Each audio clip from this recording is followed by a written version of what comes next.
amigos de Radio 13 Digital y comunidad de la Cátedra en Cívica Francisco y Madero.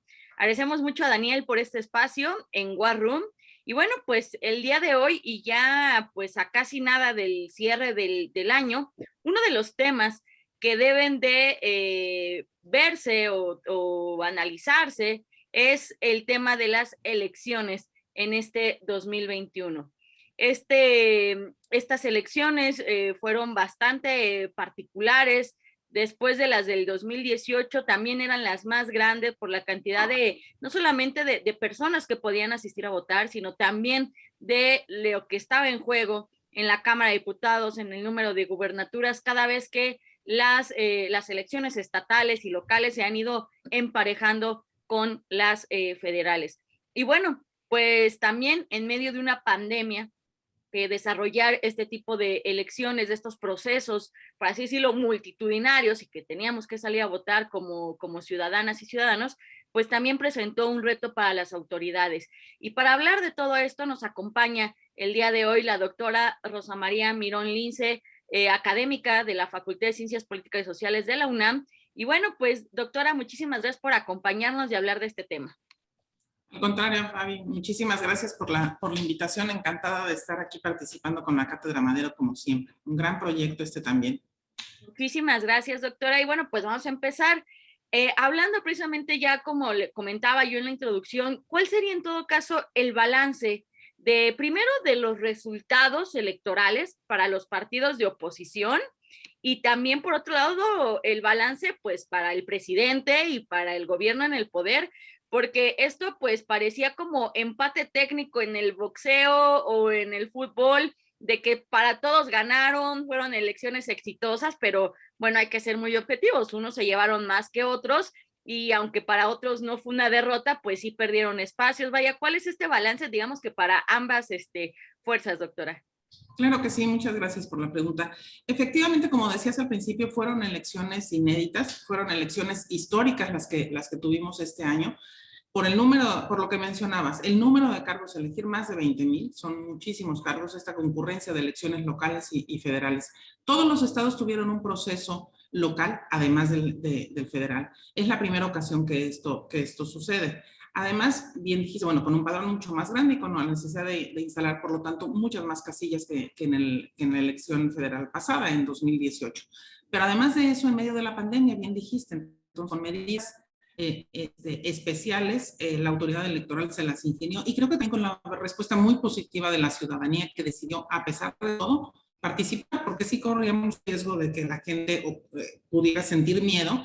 Todos, ¿no? Podíamos haber sentido miedo y no salir a votar o no participar como funcionario de casilla, lo cual hubiera sido de verdaderamente decepcionante. Y no fue así, eso fue muy bueno. Entonces, por ese lado las elecciones fueron buenas, hubo una buena participación. Los partidos políticos, lo que demostraron esas elecciones es que en democracia nadie gana todo, y nadie pierde todo, y nadie lo hace para siempre. O sea, no es que el gran triunfo de Morena en el 18, que se preveía que iba a suceder ahora, no fue de las mismas dimensiones. Fue muchísimo, ganó muchísimo. Y efectivamente, empiezo por Morena. Morena ganó una gran cantidad de gubernaturas, prácticamente todas, con lo cual se coloca ahora en una posición muy cómoda, porque tiene la mayoría de las gubernaturas del país con un buen con un buen margen, pues, ¿no? Los partidos de oposición en este sentido, a pesar de que se unieron, no ganaron lo que preveían. Entonces, el triunfo para el partido me parece que fue bueno. Para Morena, el triunfo bueno. Para el presidente creo que no, me parece que el presidente no ganó tanto. ¿Por qué digo esto? Porque si bien ganó las gubernaturas, hizo mucha, bueno, su estado natural es hacer campaña permanentemente, entonces claro que hizo campaña, pero había dos intereses que no, en los que tenía dos puntos que quería conquistar y no lo pudo. Uno era una posición mucho más cómoda en la Cámara de Diputados, en la elección federal, y así se manifestó, así fue claramente en ese sentido su campaña y su tono, su discurso de López Obrador entonces. Y el otro que creo que sí fue el principal golpe para Morena y también para el presidente que fue jefe de gobierno antes fue la Ciudad de México.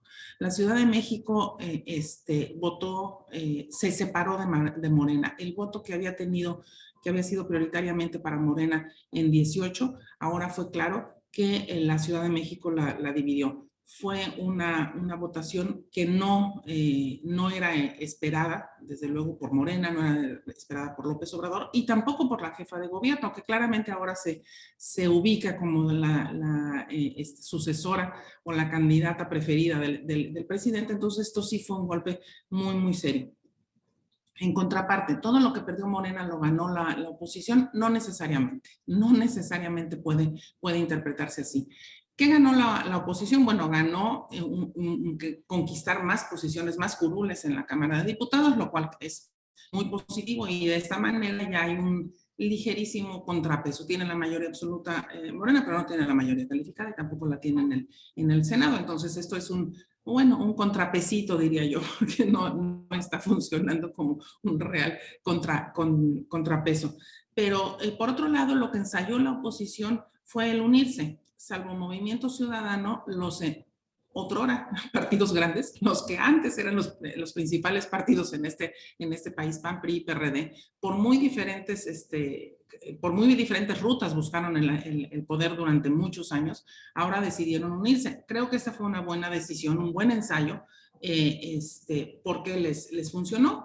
No se unieron en todas las elecciones, donde son muy fuertes, Chihuahua, por ejemplo, donde es muy fuerte el PAN, decidió ir solo y creo que los resultados para las oposiciones son buenos. Prometieron ellos una alianza también legislativa, que esta alianza electoral se continuara en una alianza legislativa. Es un proyecto muy interesante y queda claro que para las próximas elecciones, para el 24, para las próximas elecciones federales, es la mejor opción para las oposiciones, o ir unidos o si no, la tendencia de Morena va a ser al alza. Sí, en definitiva, habría que leerlo con calma, ya también a través del seminario, ¿no? Que usted fue una de las realizadoras de este seminario de elecciones con el balance, la pandemia y demás, pues habían que inclusive hacer una lectura casi regional y microscópica de qué estados perdieron qué congresos, porque aunque hayan ganado gubernaturas, pues no necesariamente los congresos también de manera arrasadora, y el tema de la Ciudad de México es de observación y de preocupación, por así decirlo, siendo un bastión, como ya nos comentaba, y bueno, ya más adelante Sofía estará seguramente haciendo otras preguntas, pero inclusive este tema de Movimiento Ciudadano como un partido de oposición pero líbero, ¿no? Como que sí soy de la oposición, pero no estoy con el grupo de la oposición, por así decirlo, ¿no? Ellos trabajan de otra manera y bueno, pues han tenido inclusive otros resultados que hace unos años no podíamos ni siquiera esperar por parte de este partido. Pero bueno, antes de continuar con ese tema, doctora, justo usted también comentaba la parte de la realización. O sea, más de 20,000 cargos, es un tema muy complejo, no solamente hasta en materias presupuestal, porque bueno, cuando se aprueba un presupuesto electoral, pues también se tiene que contemplar cuestiones de logística y operación, y el hecho de proporcionar gel, a condiciones, no sé, de limpieza en las casillas, una capacitación diferente para los CAES y demás, o sea, eso fue todo un reto de logística y seguir garantizando la imparcialidad en las elecciones, e inclusive podríamos hablar de esas intervenciones continuas que hizo el presidente, que no respetó para nada ni la veda electoral, pero tampoco esta parte de mantenerse al margen, y bueno, fue un reto día tras día para el Instituto Nacional Electoral, que con todo eso tuvo un 52% de participación en estas elecciones, según la página de Central Electoral del INE. Las elecciones intermedias más concurridas en participación ciudadana desde hace 20 años. ¿Cómo podríamos tomar el balance del papel del INE, doctora? Y más sobre todo con una pugna que ya lleva por lo menos casi desde el inicio del sexenio, entre, no voy a decir dos instituciones, porque ya lo hemos comentado aquí en otras entrevistas, dos actores, ¿no? El presidente sobre el consejero presidente, el doctor Lorenzo Córdoba, y también que se revira, ¿no? Y que es un dime y direte, y sí, también ataca el presidente a la institución, pero lo ha hecho mucho más personal, ¿no? Con todo esto de por medio, ¿cuál es el balance del INE en estas elecciones, doctora? A mí me parece que el balance de línea, hay dos indicadores, obviamente en cuanto a opiniones y de manera muy subjetiva, ahora lo abordaré y te diré mi opinión, pero hay dos datos objetivos que son innegables y que es muy importante tener presente. Después de las elecciones, los estudios de opinión llevaron a la ciudadanía a manifestar. En esos estudios de opinión, la ciudadanía se manifestó con una confianza hacia el INE arriba del 62%, o sea, muy, muy alta. Inclusive en algunos momentos más confianza hacia el INE que hacia el propio presidente, que tiene números altísimos también, ¿no? Entonces, esta es una señal objetiva, me parece. Ahí sí no podemos decir, la gente, no sé si el INE recuperó o mantuvo más bien la confianza, incrementó la confianza en la autoridad electoral, lo cual es muy, muy positivo porque justamente de esto deriva la participación de la ciudadanía en los distintos momentos, desde quienes nada más fuimos a votar hasta quienes fueron convocados para participar en una mesa de casilla, ¿no? Como funcionario de mesa directiva de casilla.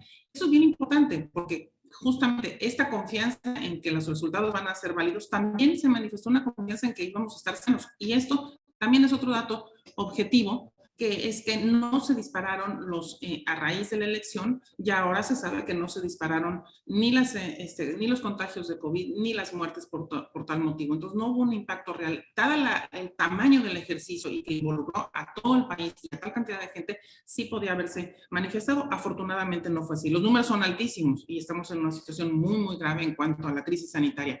Pero el INE o las elecciones no fomentaron esto, no lo incrementaron, lo cual también es una buena noticia.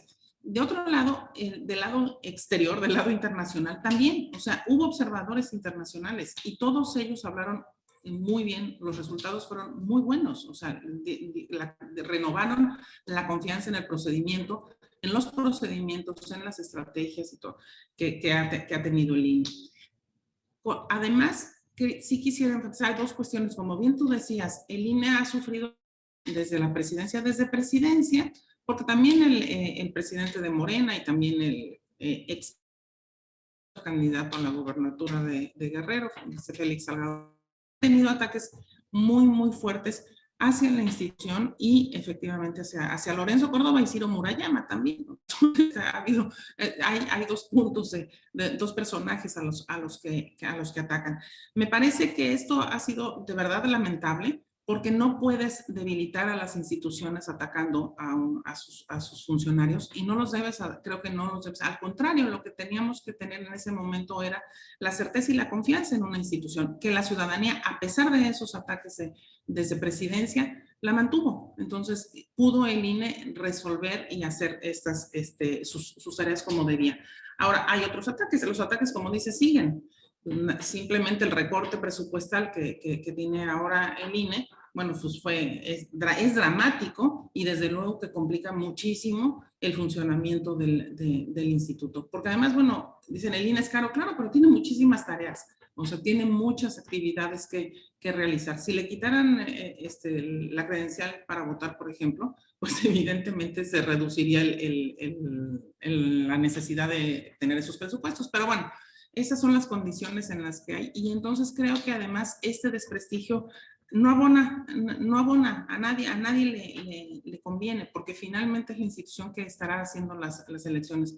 Ha sido, sí, atacado y vapuleado, y no solo eso, después de las elecciones tuvimos la consulta para juzgar a los expresidentes, una consulta totalmente irrelevante, que ahí sí no participó la gente, y bueno, se gastó dinero. Y ahora creo que va a haber otra consulta igualmente irrelevante, en mi opinión, la de la renovación del mandato, porque ya, a pesar de que la ley dice que es revocación, lo que se está haciendo es la ratificación del mandato y totalmente inútil, porque es claro que el presidente tiene niveles de aprobación altísimos. Entonces, yo creo que aquí sí, sin duda, va a ganar. Y quienes voten, pues serán los que han sido movilizados justamente desde el gobierno. Entonces, es inútil este ejercicio, es costoso y sí, claro que daña al INE y desde luego lo agota. O sea, es una estructura de personal que ha estado sometida a un trabajo impresionante. Lo hemos vivido, nosotros tenemos relación de cerca con gente del INE y sabemos que están de verdad muy, muy, muy presionados.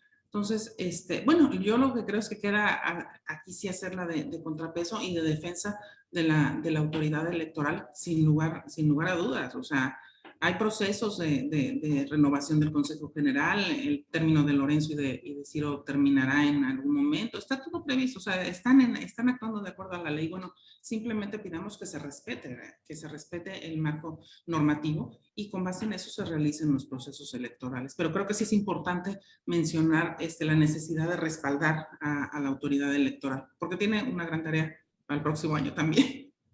Definitivamente, pues somos un país que cuando menos, aunque ya se van emparejando los calendarios electorales, todos los años seguimos teniendo algún proceso electoral y ahora de democracia directa, de participación como consulta popular, ratificación de mandato, que de hecho ya tuvimos una entrevista con la doctora Marcela Ávila Igliton, donde nos explicaba y nos abordaba más estos dos temas de consulta popular y la revocación de mandato. Y pues sí, que efectivamente hay que pensarlo así a grosso modo. El INE es una institución que durante todos estos años se ha ido fortaleciendo y que es lo suficientemente hasta el momento fuerte, pese al desgaste, los embates y demás, que antes de la elección tenía el 61% de confianza contra el 49% de popularidad del presidente en encuesta realizada por el mismo medio del Financiero, ¿no? Entonces, pero bueno, pues el INE tampoco es de acero y a nada está abonando esta polarización del discurso en donde, pues pese a que la ciudadanía confía ampliamente en esta institución electoral, pues al final estos constantes ataques van desgastando y van mermando, y cuando no funciona por parte de la opinión pública o manipulación de la opinión pública, porque ya vimos qué pasó también con la comparecencia del consejero Lorenzo Córdoba, en donde todos los medios aplaudieron su participación, pese a los embates que tuvo, pues la venganza o la revancha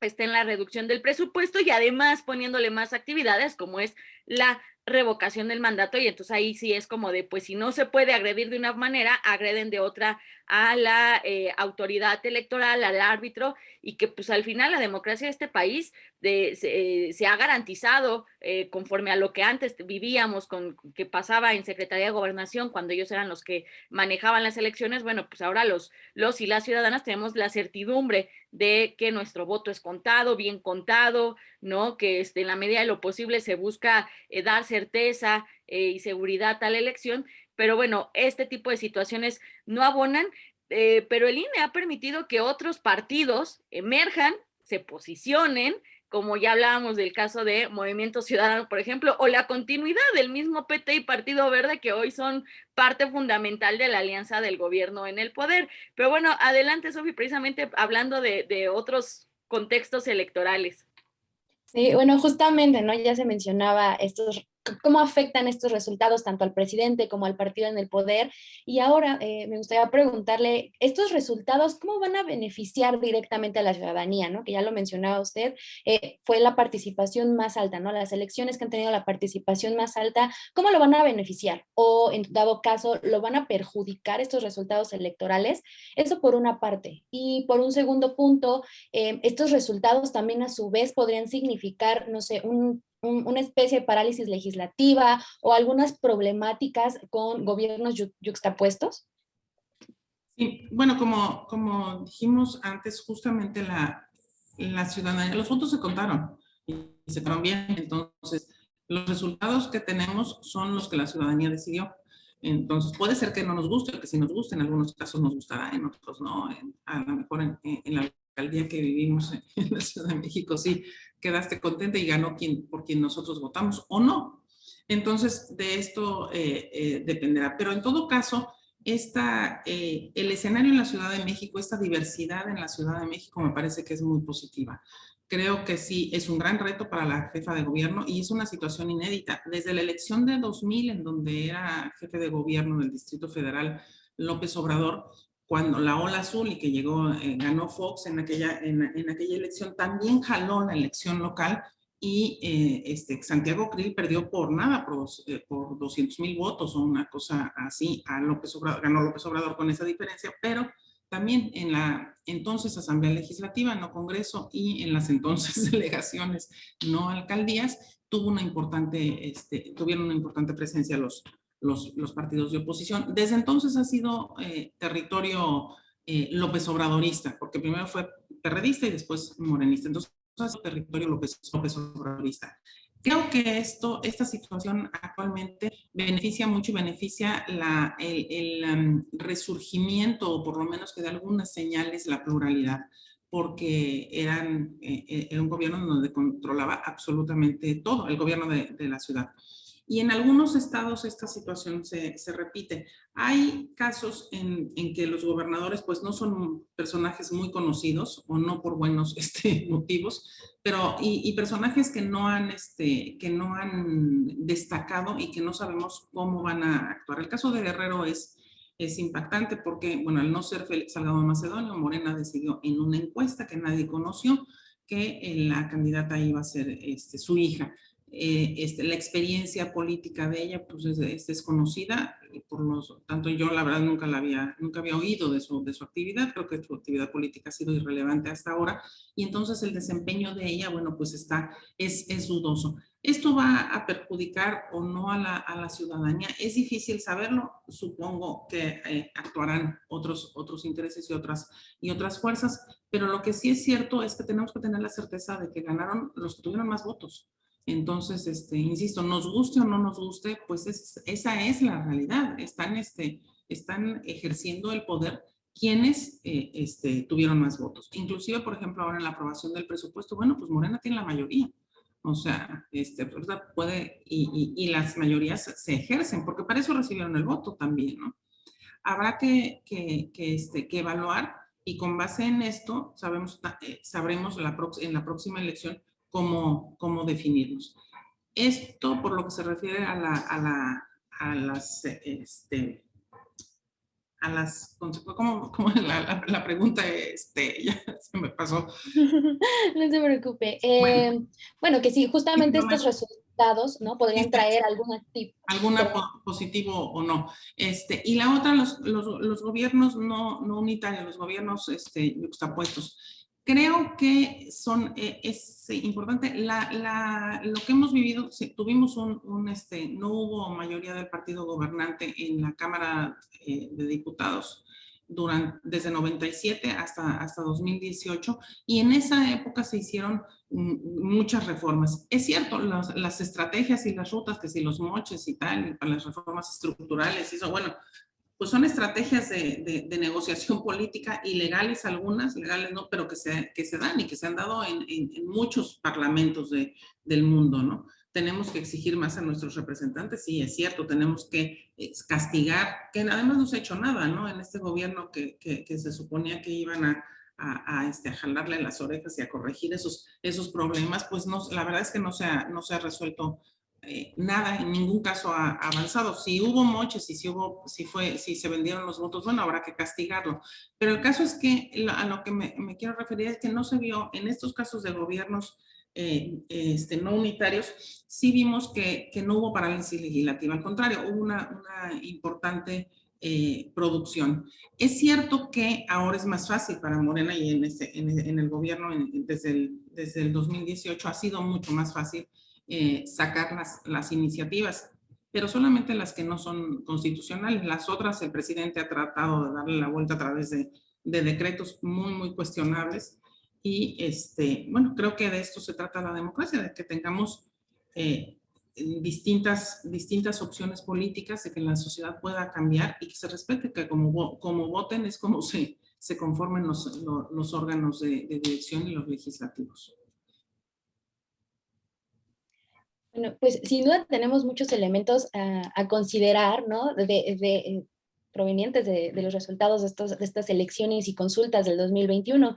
Entonces, ¿considera usted que ya, entre lo que mencionábamos sobre la mayoría que ya tiene el partido en el poder, ¿no? Las decisiones que ha estado tomando el presidente con respecto a algunas instituciones y algunos órganos constitucionalmente autónomos, ¿no? Como el INE, ¿podríamos ya vislumbrar una perspectiva de lo que pueda acontecer para las elecciones del 2022 o el 2022 en general? ¿No? ¿Qué podríamos esperar justamente para estos comicios?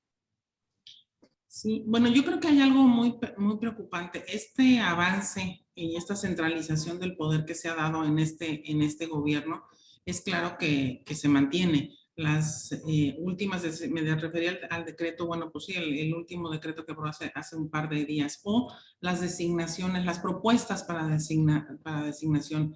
La ministra, la nueva ministra que sustituirá próximamente al ministro Franco, bueno, en su trayectoria destaca que fue diputada por Morena de 2015 a 2018. 2018 fue hace 3 años, o sea, es cuando dejó ella un cargo partidista.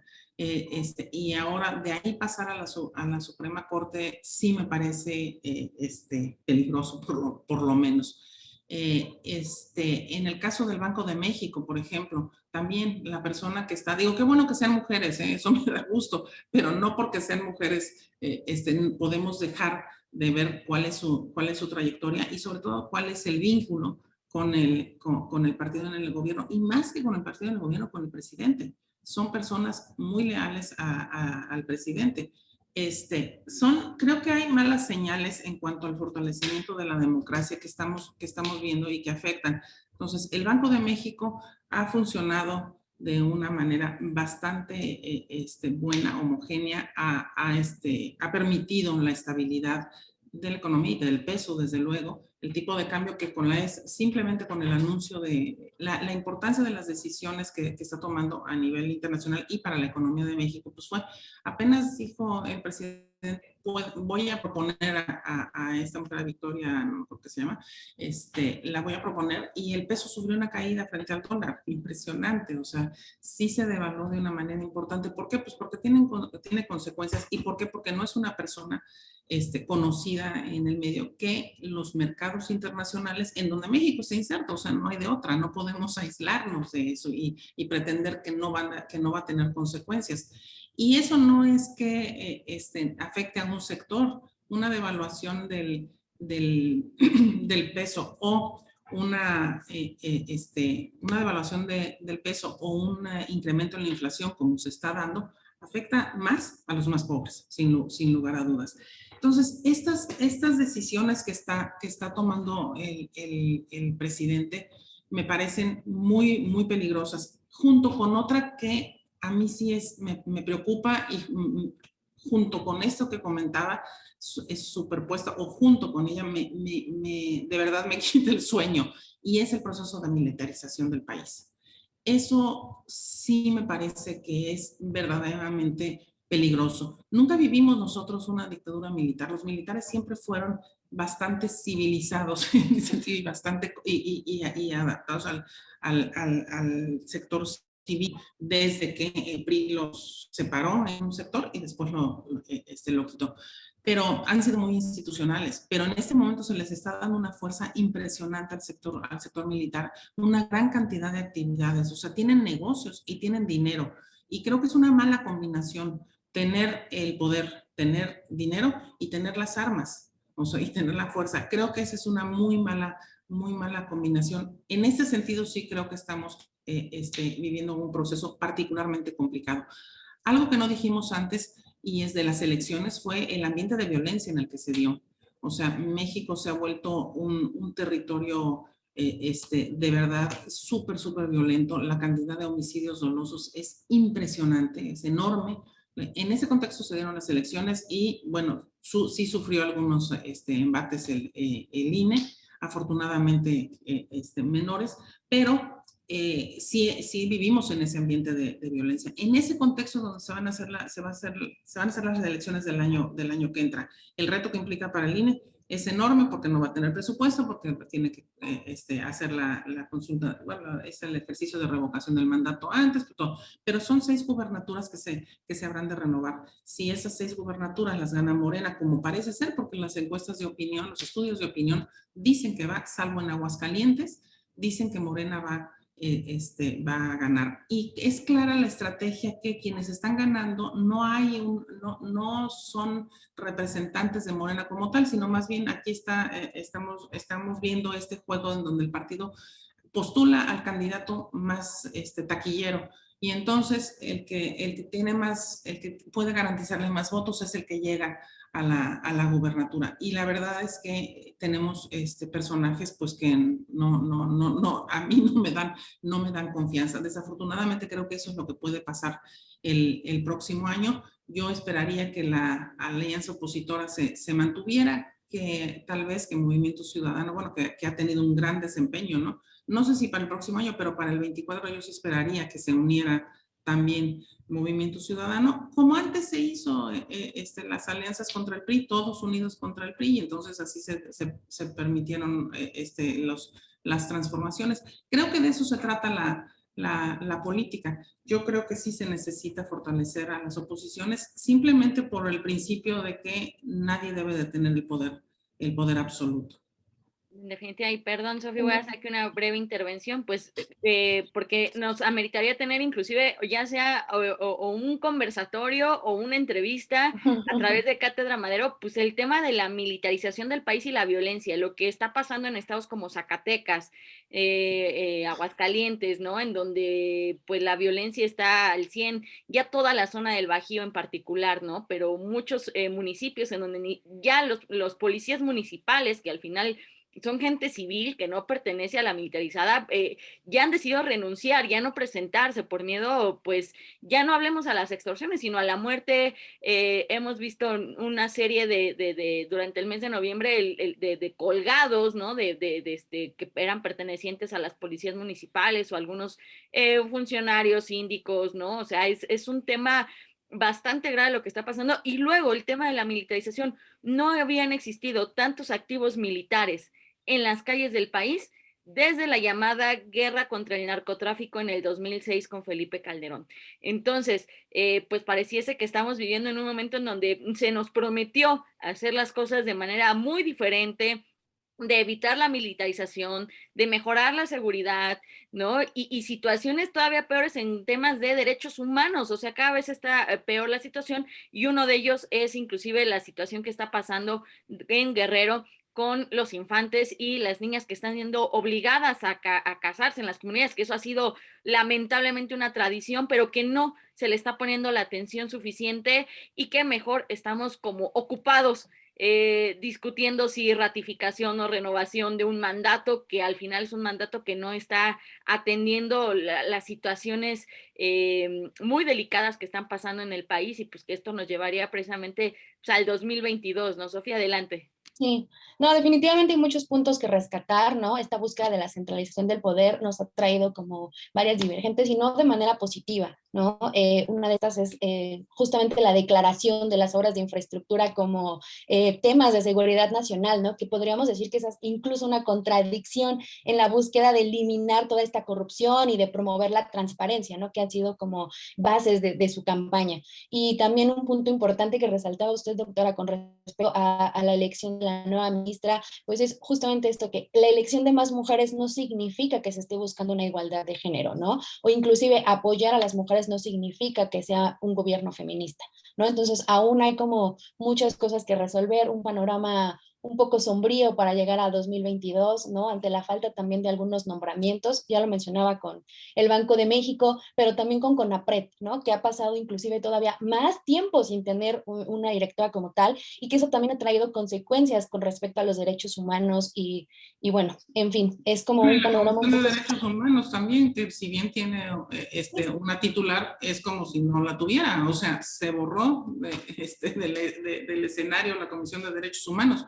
justamente en un momento, como decías tú, que está viviendo este país donde hay constantes violaciones a los derechos humanos, y que creo que es la única manera de mantener más o menos frenadas las acciones militares, que además es cierto, bien decías, Fabi, se han generalizado. O sea, la solución es, porque tú decías, bueno, ahora el Bajío sí, Zacatecas, el Bajío, pero también siguen, no se resolvieron los problemas en el norte, en Tamaulipas, Nuevo León, o sea, siguen, y ahora Quintana Roo también, o sea, en Quintana Roo, esas escenas de gente que llegaron en lanchas y atacando, digo, parecía película, es dramático, y obviamente afecta la economía, afecta desde luego la tranquilidad de la gente, y bueno, ¿quiénes están tomando cartas en ese? No sabemos, lo único se resuelve mandando más militares. Y no hemos hablado de las caravanas migrantes, que eso también sería otro gran tema. Exacto, sí. Sí, sí, sí, es cierto. Entonces, bueno, pues a pesar de que ya estamos cerrando el año y debería de ser deberíamos de tener opciones más o sentimientos y pensamientos más pesimistas, me parece que no hay motivos. Desafortunadamente, no hay motivos. Se están complicando muchísimo las cosas. Ujú. Sí, pero bueno, doctora, sin duda estos temas que salieron en esta pequeña entrevista nos dan para analizar muchos temas ampliamente el siguiente año y esperemos que desde la cátedra poder llevar a cabo esos espacios, poder abrir esos espacios para analizar cada una de las temáticas que salieron en el día de hoy. Y pues bueno, sin más, le agradecemos mucho por habernos acompañado en este espacio de la Cátedra Madero para War Room y que es transmitido a través de Radio 13. A todos y a todas, nuestro público, les invitamos a que nos sigan en redes sociales, tanto de esta emisora, en todas están como @radio 13 digital, y por supuesto también a nosotros nos encuentran como @Cátedra Madero. Muchas gracias y les esperamos en la siguiente emisión.